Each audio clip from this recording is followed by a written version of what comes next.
आपको तस्वीरें भी दिखाती हूँ जो गुजरात के वडोदरा से आई। और श्रीजी यात्रा जो है वो वहां निकाली जा रही थी। श्रीजी आगमन पर दरअसल इस यात्रा का आयोजन किया गया था। ये कार्यक्रम, ये गणपति उत्सव दरअसल चूंकि अब यहाँ की तैयारी हो रही है गणेश चतुर्थी से पहले, वो तमाम जो कार्यक्रम के आयोजन है और हम देखते हैं कि जगह जगह किस तरह से वो यात्रा जो है वो निकाली जाती है। तो श्री जी का आगमन हो रहा था और श्री जी के आगमन के दौरान ये पूरी यात्रा वहां हो रही थी। और ये देखिए, ये उसके निशान यहाँ पर आपको नजर आ रहे हैं। पुलिस वहां पर उस वक्त थी लेकिन पुलिस कुछ नहीं कर पाई। क्या पुलिस बिल्कुल लाचार थी? देखिए किस तरह से वहां पर, किस तरह से क्या माहौल था उस वक्त, किस तरह का मंजर था, आपको सुनवा रही हूं।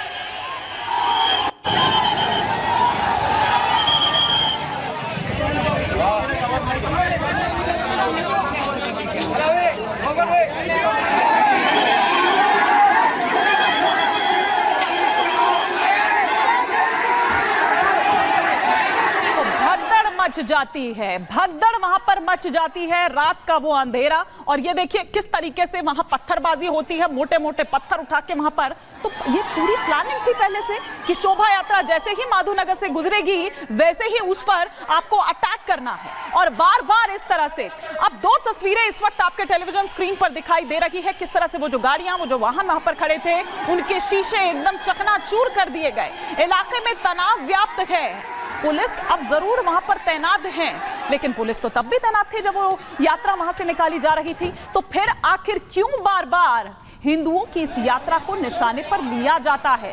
क्यों बार बार इस तरह के नफरती बीज जो हैं वो बोए जाते हैं? क्यों बार बार देश को खंड खंड करने वाले जो तमाम इस तरह की गतिविधियां हैं वो की जाती है? शोभा यात्रा पर लेकिन जिस तरह से पथराव हुए उसके बाद सवाल कई तरह के उठ रहे हैं। वो सवाल एक एक कर जो आपके टेलीविजन स्क्रीन पर आ रहा है। पहला सवाल ये कि वडोदरा में नफरती पत्थर किसने और क्यों फेंके? आखिर क्या इसके पीछे की मंशा थी? दूसरा सवाल ये कि क्या वडोदरा का माहौल खराब करने की ये साजिश है? अमन, चैन, शांति अच्छा नहीं लग रहा था? तीसरा सवाल ये कि पुलिस के सामने शोभा यात्रा पर पथराव हो रहा था, कैसे हो गया? चौथा सवाल ये कि शोभा यात्रा के दौरान कानून व्यवस्था कैसे बिगड़ गई? क्यों नहीं कोई कंट्रोल था पुलिस का? क्या पुलिस को नहीं पता था कि यहां से ये शोभा यात्रा निकलनी है? क्या पुलिस से किसी तरह की कोई इजाजत नहीं ली गई थी? पुलिस से, प्रशासन से बाकायदा इजाजत ली गई होगी तभी वो शोभा यात्रा वहां से निकली होगी। बताया गया होगा कि कितने लोग इसमें शामिल होने हैं। फिर क्यों नहीं आखिर कंट्रोल कर पाई पुलिस वो स्थिति? पांचवा सवाल ये कि क्या पुलिस के पास पथराव की साजिश का कोई इनपुट नहीं था? ये कोई प्लानिंग इस तरह की हो रही है? क्या ये इंटेलिजेंस, अगर यहाँ पर माने LIU, यहाँ पर क्या ये फेल्यूर नहीं है? छठा सवाल ये कि शोभा यात्रा पर पथराव के बाद पुलिस ने क्या एक्शन लिया? तनाव व्याप्त है। पुलिस अब जरूर वहां दिखाई दे रही है, ठीक तब भी, लेकिन तब उसने कोई एक्शन क्यों नहीं लिया? क्यों होने दी गई ये घटना? सातवां सवाल ये कि देश में सनातन के खिलाफ जहर कौन घोल रहा है? क्योंकि ये कोई पहला मामला नहीं है। राजस्थान हो, बंगाल हो, बिहार हो, दिल्ली हो, गुजरात हो, इसी तरह की तस्वीरें सामने निकल कर आ रही है। तो फिर आखिर क्यों नहीं इस तरह की जो घटनाएं हैं उन पर कोई काबू पाया जाता है? और कौन है जो नहीं चाह रहा है कि देश में अमन चैन बरकरार रहे? सद्भावना की बात की जाती है, भाईचारे की बात की जाती है, लेकिन अगर इस तरह की घटनाएं होंगी तो फिर आप ये सोचिए कि वो अमन चैन, वो भाईचारा, वो सद्भावना आखिर कैसे बन पाएगी? एक रिपोर्ट हम आपको दिखाते हैं और फिर रिपोर्ट के जरिए, लेकिन उससे पहले आपको यहाँ पर ये तस्वीरें भी दिखा रहे हैं, ये ग्राफिक्स के जरिए कि क्या माहौल उस वक्त था। श्री जी का आगमन हुआ था और श्री जी के आगमन के वक्त वहां पर जैसे ही माधवनगर से ये यात्रा गुजर रही थी तो कुछ ऐसे अराजक तत्व, कुछ ऐसे उपद्रवी जो वहां पर आते हैं, हुड़दंग करते हैं। पैटर्न एक ही जैसा देखा जाता है। कैसे इतनी तादाद में, कैसे इतनी संख्या में वो लोग वहां पर पहुंच जाते हैं। फिर पत्थर भी उनके पास है, वो पत्थरबाजी वहां पर करने लगते हैं, वाहनों को वहां पर तोड़ देते हैं, लेकिन पुलिस का कोई कंट्रोल नजर नहीं आता है। बार बार ये नफरत के बीज क्यों बोए जाते हैं? बार बार जो हिंदुओं की यात्रा है वो आखिर क्यों निशाने पर ली जाती है? यही कोई और यात्रा अगर होती तो क्या उसको इसी तरह से निशाना साधा जाता? और अगर ऐसा हो जाता तो फिर क्या स्थिति होती? ये देखने वाली यहां पर बात है, लेकिन एक रिपोर्ट हम आपको दिखाते हैं कि क्या दरअसल उस दिन हुआ था।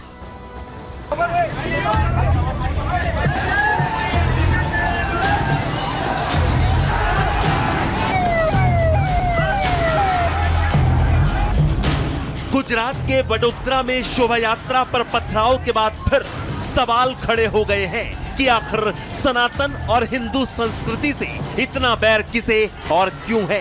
सनातन से आखिर इतनी चिढ़ क्यों है? सनातन के खिलाफ ये जहर कौन घोल रहा है? और बार बार सनातन परंपरा पर ऐसे वार की तस्वीरें क्यों सामने आती हैं? भगवान गणेश की पूजा हर जगह हो रही है, उस दौरान जो है पत्थरबाजी किया जा रहा है। इससे बड़ा दुर्भाग्य क्या होगा? कब तक भाईचारा? हम भाई कहते रहे, दूसरा चारा की तरह हमें स्वागत पत्थरों से करे और हमारे पर्व, हमारे मान्यता पर कुठारा घात करे और हम भाईचारा करते रहे। वडोदरा के माधो नगर की ये तस्वीरें इस बात की गवाही है कि सनातन से चिढ़ने वाले किस हद तक जा सकते हैं। शोभा यात्रा पर पत्थरबाजी, गाड़ियों में तोड़फोड़ इस बात का इशारा है कि माहौल खराब करने की कोई कसर नहीं छोड़ी गई। जानकारी के मुताबिक वडोदरा के माधो नगर से श्री जी आगमन यात्रा गुजर रही थी, तभी विशेष समुदाय के लोगों ने शोभा यात्रा पर पथराव शुरू कर दिए। पत्थरबाजी शुरू हुई तो भगदड़ मच गई। शोभा यात्रा में शामिल लोग डर गए, पुलिस भी सामने थी, लेकिन उपद्रवी और अराजक तत्व अपने नापाक मंसूबे धड़ल्ले से अंजाम दे रहे थे।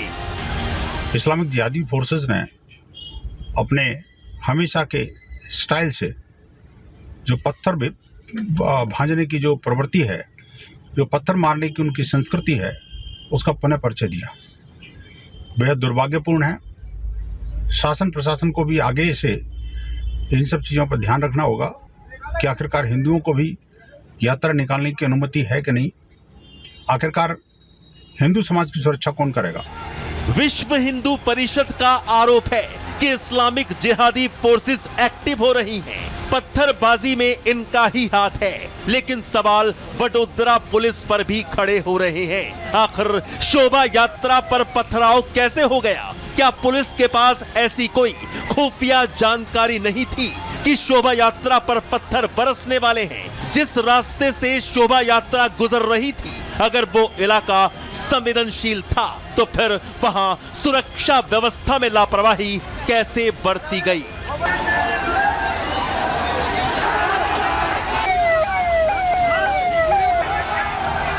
कुल मिलाकर सवाल यही खड़े होते हैं कि क्या हिंदुओं की शोभा यात्रा पर नफरती पत्थर बरसाकर उपद्रवी, दंगा, हिंसा और माहौल खराब करवाना चाहते हैं? किसके बीच नफरत के बीज बोने की कोशिश करते हैं? हिंदुओं के खिलाफ ऐसी नफरत दिखाकर आखिर किसको खुश करने की कोशिश की जा रही है?